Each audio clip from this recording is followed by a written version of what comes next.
Hi guys! Welcome back to my channel. Ayun, off day na naman ng person. Lalakad na naman ako kasi mainit. Samantalahing.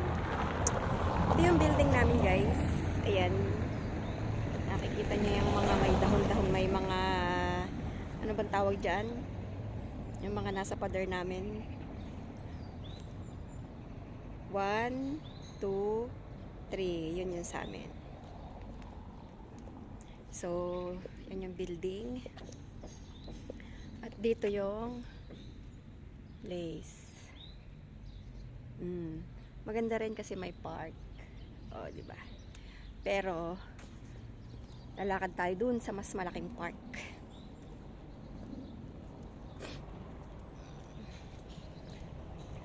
₱8 Thursday, February 15. Nag thermal wear lang ako outside, pero naka turtleneck at t-shirt ako sa loob. So tatlo ang top na suot ko, tapos isa lang sa baba.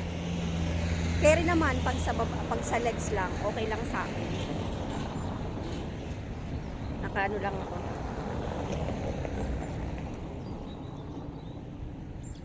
Tcharan! Oh, yan lang. Carry naman. Basta yung sa taas lang. Mas prepare ko yung sa taas. Mas marami akong suot. Para hindi malamig. Hindi mo mararamdam. Kasi pagka sa paa, sa binte, tapos sa taas malamig. Hindi ka mahirap lumakad. So ngayon, pupunta ako sa kabilang side. Oh, yan. Yan yung place namin ngayon. Oh, di ba maganda? Europe. Ewan ko ba, kakalipat lang namin ng last month, January. Tapos, yung napasukan namin ngayon, simula nang dumating ako dito, pangalawang company ko to. Isang taon ako dun sa una kong from Qatar, isang taon ako dun sa tas to Poland, isang taon mahigit ako dun sa una kong company. Tapos naglipat ako. This is my second company. Pero, yung sa second company ko, 3 work site na yung pinaglipatan sa amin. Gano'n naman sila pagka halimbawang feel nila na less production na, ililipat ka nila, hindi ka naman nila pababayaan. Para at least, syempre, matitenga ka lang ng ilang weeks. Syempre, inaayos yung mga papel, mga ganyan, may training. Sa Poland, hindi problema yung yung trabaho. Basta, maayos yung malilipatan mo, karamihan ganun. Okay naman. Pero syempre, ang struggle sa buhay, ganun talaga. Kasama lagi yun. Pero, salamat pa rin sa Diyos, no? Dahil, carry lang natin. Kahit mahirap, sige lang, kaya ko to. Laging kaya ko to. Positive, kaya ko. Ngayon, yung may third work site na to from second company. Ngayon yung namin, yung third work site, sa food na kami. So kami yung nagpe-prepare ng mga yung parang mga instant, yung mga food to go. Mga ganun. So kagaya ng ito. Kami gumagawa ng ito yung napaka tawag dyan, saan yan? Zabka, ewan ko. Yan, dyan, gumagawa karamihan kami ng food niyan. Kasi kami ang number 1 supplier niyan lahat. Mabenta. Parang 7-Eleven yan dito. 24/7. Nung isang araw dito ako naglakad. So ngayon, dito tayo pupunta.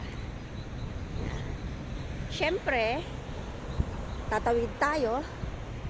Tcharan! Pindutin para mag-go.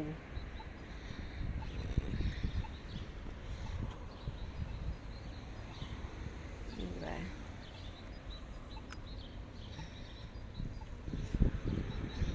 Okay, go na. For the go ng person. Go.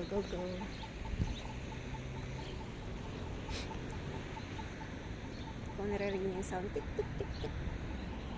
Oh. go, go.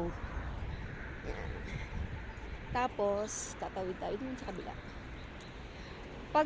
Pagka summer na dito, itong mga puno na to, ay, ang gaganda niyan. Wait mo lang. Vlog din natin yan.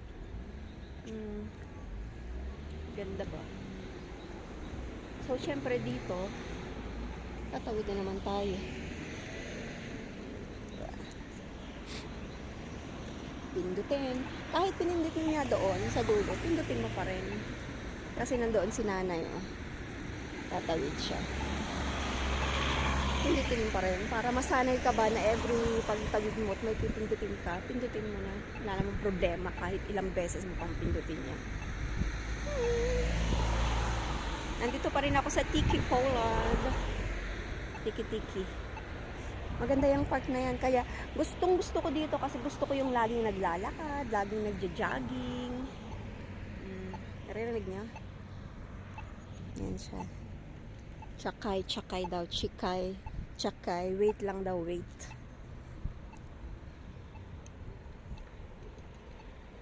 Maganda ng mga building na. Europe talaga. Yan sa kabila. Maganda rin yung sa kabila.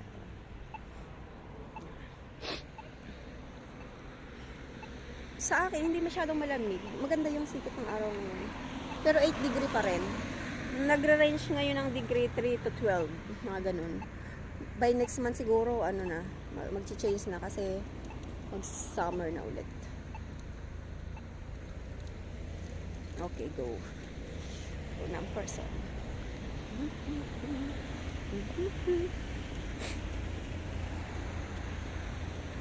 Masarap tong suot ko ngayon kasi syempre may bike lane, may walk lane.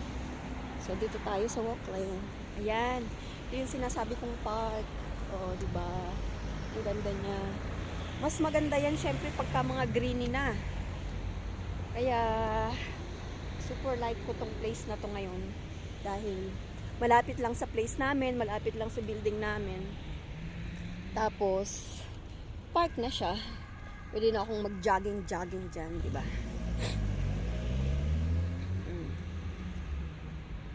Tsaka maganda may mga benches, o di ba? Sit ka dyan.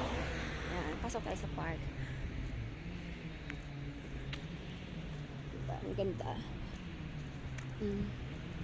Ang pine tree. I'm fine.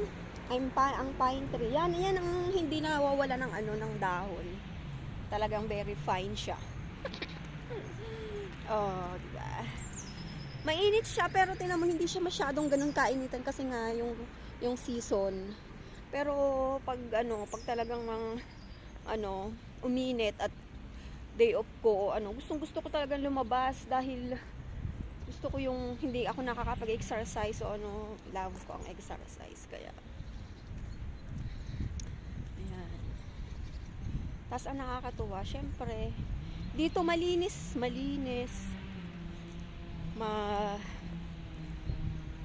May mga basurang ganyan, basurahan. Every road na dami nandito sa loob.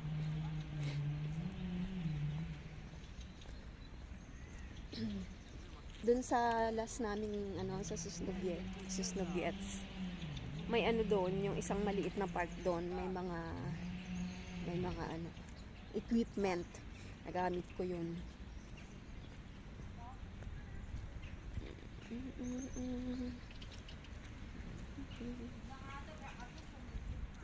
Lalakad tayo dyan.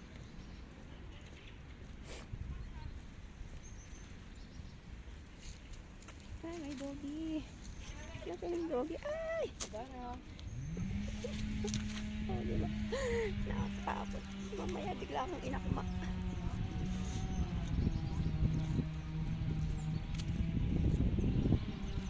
Malapit nang mag-spring.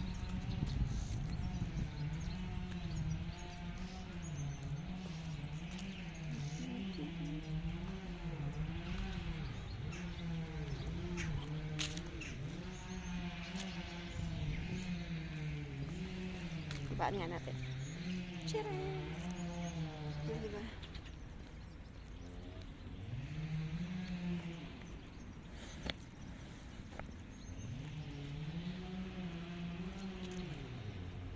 Ikakat-cut ko na lang yung video. Ayaw ko masyadong mahaba.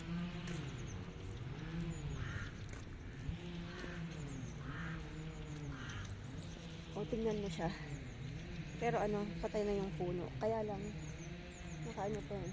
Hindi ko lang alam. Pinutol na talaga nila. Ayun na. As in, dapang-dapa. Dapang-dapa na siya. O, yan. Tingnan nyo yung mga puno na yan. O, as in, mga walang dahon, mga ano. Pero, let us check. O, diba? Ayan, o. Nagkakaroon na sila ng ano, ibig sabihin malapit nang mag-spring. Yan, bubulaklak na yan. Bubulaklak na yan. Kagaya ng sinabi ko sa unang video. Ang nauuna bulaklak. Di ba? Mga walang dahon, mga ano, ganyan. Siyempre, taglagas. Tingnan nyo naman. Taglagas, kaya, ayun. Labas na tayo dun sa kabila. Hindi ko alam. Ngayon ako nakalakad dito. Labas tayo dun sa kabila.